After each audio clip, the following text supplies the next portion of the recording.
this is the project that is called Kraterstuff, and I did it for the Green Lab last year, where the theme was mapping the material streams of the city of Berlin. So the material stream I was researching was the one of old clothes, and in collaboration with the Berliner Stadtmission, I started this research.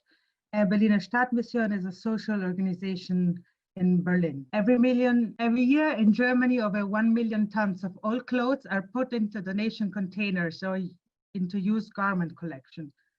So that would make 62,000 trucks, and this amount of trucks would cover a road of 1,000 kilometers. And this is, for example, from the very north of Germany to Austria, or I searched, it's also like more than the distance from Dhaka to Kathmandu. So in average, Berlin citizens have from 12 to 15 kilo of unwanted clothes per year. And these are more donation than what it's needed. And that makes a lucrative gap for illegal operators, as there are not enough legal disposal possibilities for all the clothes that are donated. So many containers are set up illegally to take advantage of the increasing donations, and the owners sell the clothes abroad, mainly to countries of the Asian and the African continent. Actually a pretty good business. The German used clothing market is worth 300 million euro. I was researching more in what the work of Berliner Stadtmission is, and there is an organ of the Berliner Stadtmission that it's called Common See. And this organ organizes the clothes donation at Berliner Stadtmission and redistributes those clothes. So we can see that it starts with the donation, and a part of it is going to Kleiderkammer, that it's a place where people in need can take the clothes. And what is left is going first to secondhand shops. There are 5 secondhand shops in the city of Berlin, and with this, the Berliner Stadtmission is paying the social work of the Berliner Stadtmission. But after these 2 places, there is more than half of the clothes are still left. So that's why last year it was founded a place called Textile Harbor, Textilhafen, where this more than half of unexploited clothes were going, and this surplus of textile were sorted and creatively worked. So the Textilhafen was born as a place to reuse creatively. So there, together with the people working at Textile Harbor, I developed the concept, and the concept of that semester started with the question if it's possible to strengthen social structure through the collective upgrading of old textile. I wanted to make workshops to test together critical sustainability approaches and networking. So plants were collected together, and once loved textile were sorted and dyed. So new value and life was given by dyeing this with urban plants and vegetable waste. And so there were new colors achieved from this overlooked plants that were growing in public parks of Berlin. This semester project had a really big practical part, so it was really organizing the workshops, finding a structure for the workshop and a format, inviting people. And so I did a test workshop, and from that test workshop, I organized a serious workshop during the summer of 2019 in the Textile Hafen.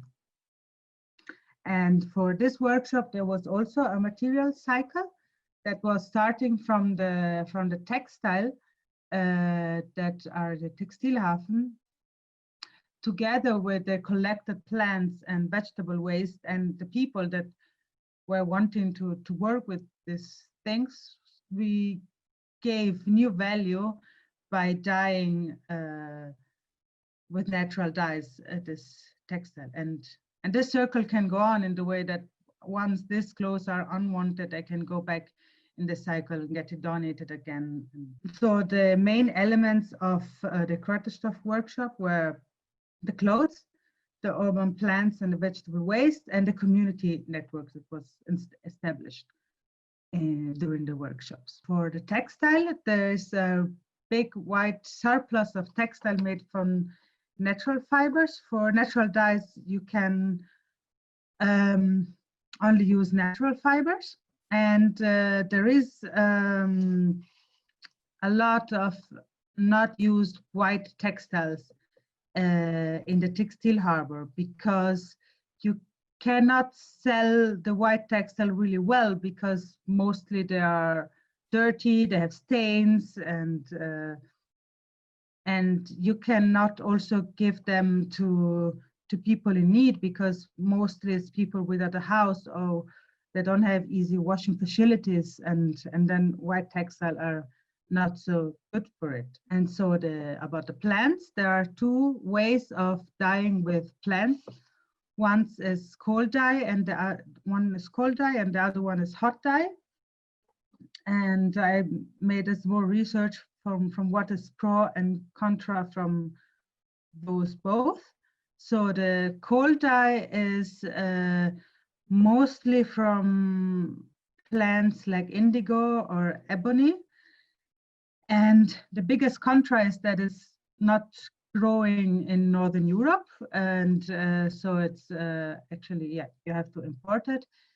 And a big pro is that it's not requiring as much energy as a hot dye, and it doesn't need a mordant that is mostly then metal based.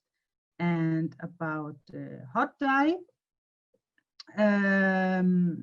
the biggest pro is that it's local, and in that case it also didn't need water for the cultivation, because it was just picked from the city, but it requires mordant and energy consumption for heating during the dyeing. And but this project wasn't born as a proposal to saying that that natural dye would be a good solution for a big scale industry. It was really more in this small scale. So I did a map of where you can find the plants that were used for the natural dye around the textile harbor. The third and most important part of the workshop is the community network. So the people meeting and the structure of how people are interacting with each other. And so it was always a frame of a final feedback in the end, to speak openly, to criticize together, and there was always space for discussion and exchanges about sustainability issues. Also because there is long preparation times needed for natural dye, so we always had to wait around 40-50 minutes for the natural dyes to getting fixed on the textile. So in this part, it was always time for discussion, and yeah, and it was also important for the workshop that it was not possible to do all the preparation on one day, because everything takes a lot of time. So when the people were arriving at the workshop, the plants were already cooked, and there was already a like a soup that with the color, and so that we were folding the textile and then dyeing them during the workshop. But people were invited to come before, so that they could see also the part from harvesting the plants or preparing the fabric before with the mordant. Then there are some examples of the results. So these are example. The first one is a color from a small weed that it's called Greater Celandine. And the second is avocado seeds and peel.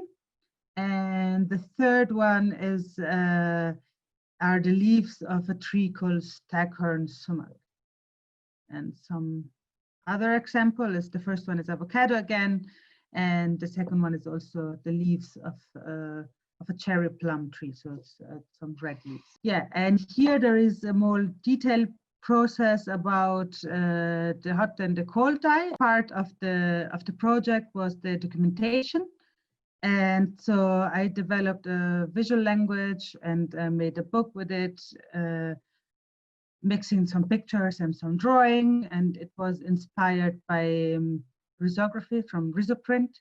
So that was always really simple layer on, like, one yellow, one red, and one blue, and they were overlapped together. The results were presented in form of this book that illustrated the problems about the old clothes and the possibility of dyeing them with natural dyes. And it is a receipt book, information on the issue of donation, a mapping of the structure of Berliner Stadtmission, and where to find the herbal plants, and also a herbarium. So it's there is, for each plant that was used, there was some explanations, and I will show you some examples from one plant. But this was then you did for each plant. There was a part that is explaining where does the plant grow, what are the other use of this plant, what is the origin of the plant, and what are the dye use and the method of dyeing, the work of the person with that plant, and the ingredients and the dye process. So in this case, for example, the textile was tied with bicycle tube and clamps, and then dyed.